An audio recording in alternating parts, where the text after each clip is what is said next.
Dear students are welcome to my YouTube channel Mathematics for Civil Services Aptitude Test। इस series of classes में हम CSAT 2026 series D के mathematics and logical reasoning के questions को solve कर रहे हैं पर क्लास 5 क्वेश्चंस। तो इस सीरीज में हमारा ये 5वां वीडियो है और इसमें हम क्वेश्चन नंबर 30, 31, 36, 37, 38 5 क्वेश्चंस को सॉल्व करेंगे with complete concept clarification, solution and complete explanation. तो नमस्कार स्टूडेंट्स, मैं संजय मोहन भटनागर और चलिए शुरू करते हैं अपनी क्लास। 30th क्वेश्चन देखते हैं, 30वां question. X travels 6 kilometer on a bicycle with average speed of 5 kilometer per hour, 10 kilometer per hour and 4 kilometer per hour during the first 1 km, the next 2 km and the remaining 3 km। यानी स्थिति ये है, ये 6 kilometre की distance है, ये first kilometre, पहला kilometre, ये नेक्स्ट 2 किलोमीटर और ये नेक्स्ट 3 किलोमीटर। ओके, 1 किलोमीटर यहां से यहां तक, यहां से यहां तक 2 किलोमीटर और यहां से यहां तक 3 किलोमीटर। Correct distance. नाउ ये जो पहला किलोमीटर है इसमें x की स्पीड है 5 किलोमीटर पर आवर। 2 किलोमीटर आगे जो किए गए हैं वो किए गए हैं 10 किलोमीटर पर आवर पर, और आखिरी जो 3 किलोमीटर हैं वो किए गए हैं 4 किलोमीटर पर आवर पर, किलोमीटर पर आवर। सिंपल। दूसरी ओर y जो दूसरा ट्रेवलर है, y travels the same distance with average speed of 4 kilometre per hour, 10 and then 5 इन्हीं डिस्टेंसेस के लिए। तो ये 4 किलोमीटर पर आवर, ये 10 किलोमीटर पर आवर एंड ये 5 kilometre per hour. Correct. How many minutes early will y complete the journey if both x and y start at the same time. यानी अगर x और y दोनों एक ही समय पर यात्रा आरंभ करते हैं तो y कितने मिनट पहले यात्रा पूरी कर लेगा। This is the question and this is such a simple question for the standard of the paper of CSAT। Just try to understand. मैं अपनी बात पे फिर से कायम हूं कि इस बार का CSAT बहुत सरल आया है, जो मैंने पिछले वीडियो में कहा था। अभी तक मैंने जितने सवाल कराए हैं, so time is equal to of course distance upon speed. Correct. So tx, time x equal to distance है 1, स्पीड है 5, so it is 1/5 plus 2/10 plus 3/4 यहां से। करेक्ट।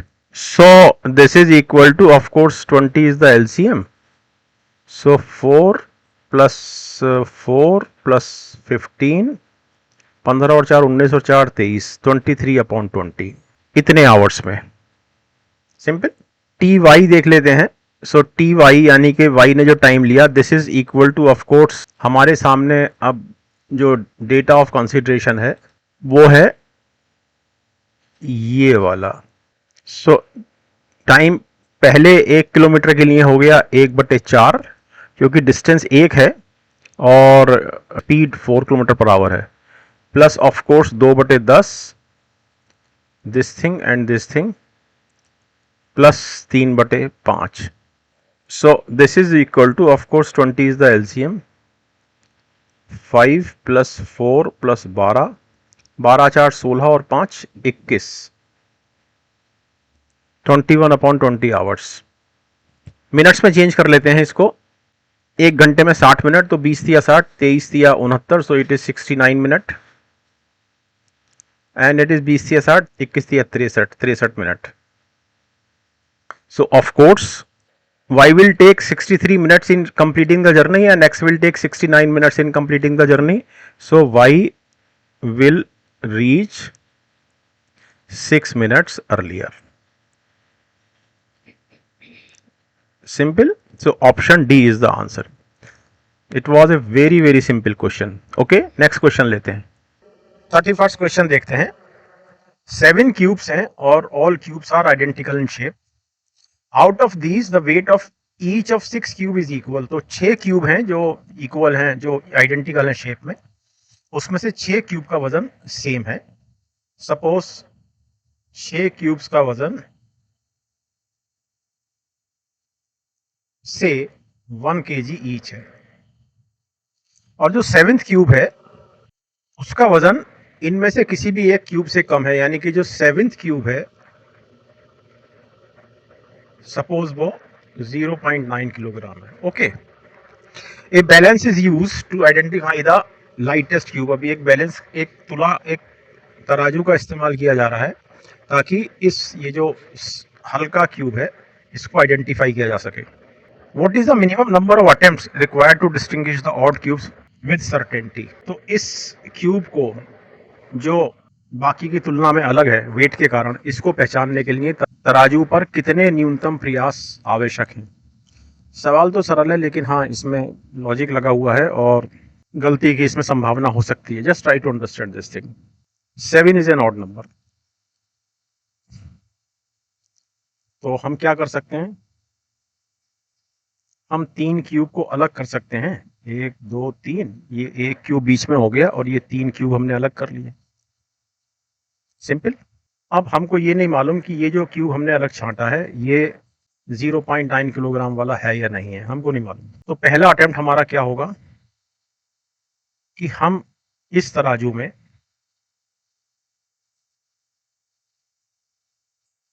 ये 3 इधर रखें और ये वाले जो 3 हैं, ये वाले 3, फिर हमको नहीं मालूम कि ये लाइटेस्ट है कि नहीं है।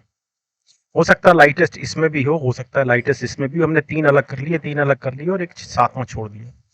अब अगर ये दोनों पलड़े बराबर हैं, इसका मतलब इधर जितना वेट है 3 किलोग्राम का, इधर भी इतना ही वेट है। अगर ये पलड़े बराबर हैं तो मतलब कोई इनमें से झुका हुआ नहीं है, इसका मतलब जो ऑड क्यूब है यानी कि जिसका वजन 0.9 किलोग्राम है वो हमने छांट लिया, वो ये है, दिस क्यूब।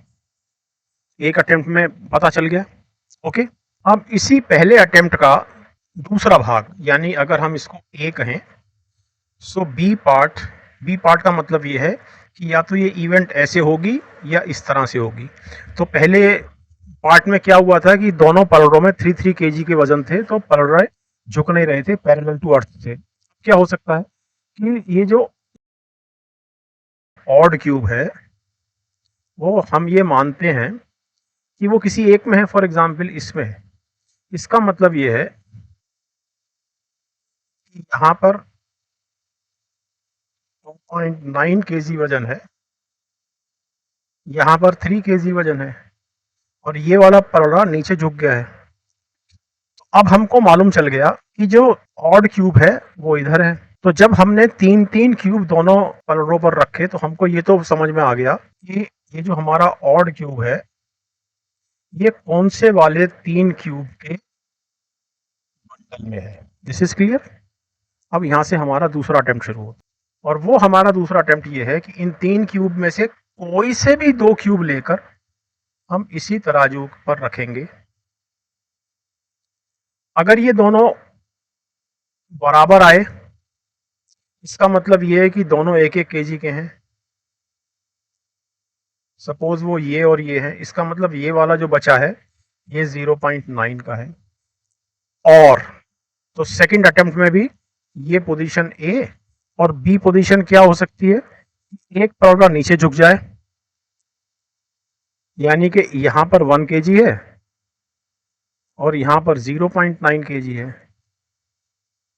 तो हमारे पास इमीडिएटली आइडेंटिफाई हो गया कि इस पलड़े पर जो क्यूब रखा हुआ है वो 0.9 kg का है। तो हमको कुल मिलाकर 2 अटेम्प्ट लगेंगे। तो ये आसान सवाल था लेकिन हाँ ऑफ कोर्स इसमें थिंकिंग प्रोसेस भी ज्यादा था और गलती की संभावना तो थी इसमें। So option A is the answer. Okay, next question लेते हैं। ओके, अब 36 क्वेश्चन देखते हैं कि person facing the east travels 4 kilometre straight. Now just try to understand. सबसे पहले हम डायरेक्शंस बना लेते हैं। So this is north, this is east, this is west and this is south. तो person facing the east travels 4 kilometre straight. So, यहाँ पे person है तो 4 kilometre straight and then turns right and travels 3 kilometre. तो यहाँ से obviously ये person facing east है, इसका राइट ऐसे होगा, तो यहाँ से ये 3 किलोमीटर चलता है, यहाँ आ जाता है। Correct. Then turns left, obviously अब ये इधर फेस किए हुए है तो इसका लेफ्ट ऐसे होगा तो यहां से ये लेफ्ट मुड़ता है और 2 किलोमीटर चलता है, ठीक। देन टर्न्स लेफ्ट, तो इसका लेफ्ट अब ऊपर को होगा एंड ट्रेवल्स 3 किलोमीटर। अब ये यहां पहुंचता है और यहां आ जाता है and it is of course 3।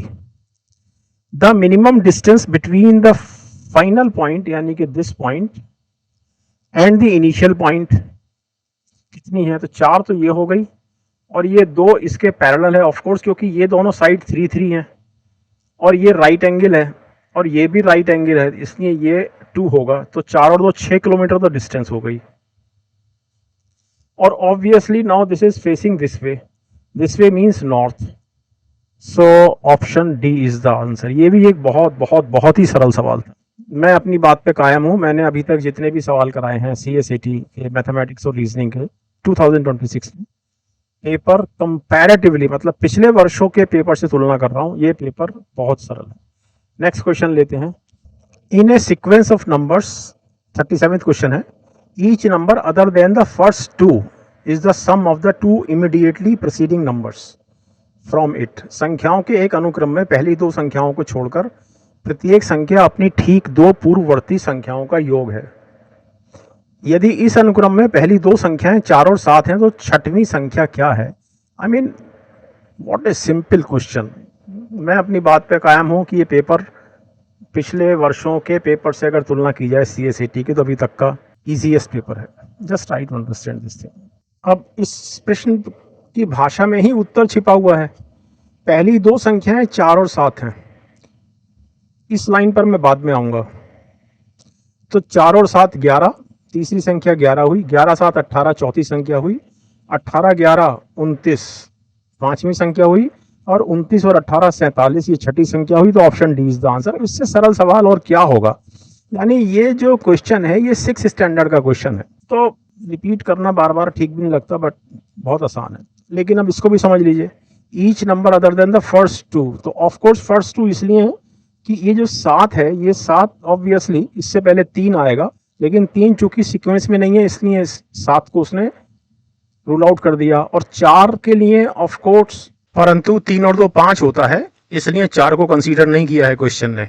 अगर इन 2 को छोड़ दें, लेकिन ये दोनों इस अनुक्रम में पहली 2 संख्याएं हैं, so 47 is the 6th number. Okay, आसान, such an easy question. Next question लेते हैं। 38th क्वेश्चन देखिए। The ratio of male to female workers in 2 companies A and B is 13:10 and 7:5 respectively. If both the companies have the same number of female workers, यदि दोनों companies में महिला कामगारों की संख्या बराबर है, तो A के कुल कामगार की संख्या और B में कामगार की कुल संख्या का क्या अनुपात है? ये भी बहुत सरल सवाल है, मतलब 6th 7th 8th स्टैंडर्ड का सवाल है। Just try to understand this thing. Company A, company B, male female. Okay, अब कंपनी ए में जो रेशियो है मेल फीमेल का 13:10 है, so it is 13p and it is 10p where p is some positive integer. Okay, और B में जो ratio है 7:5 है, so 7q and 5q where Q is a positive integer, तो P and Q both are some positive integer। Total हो गया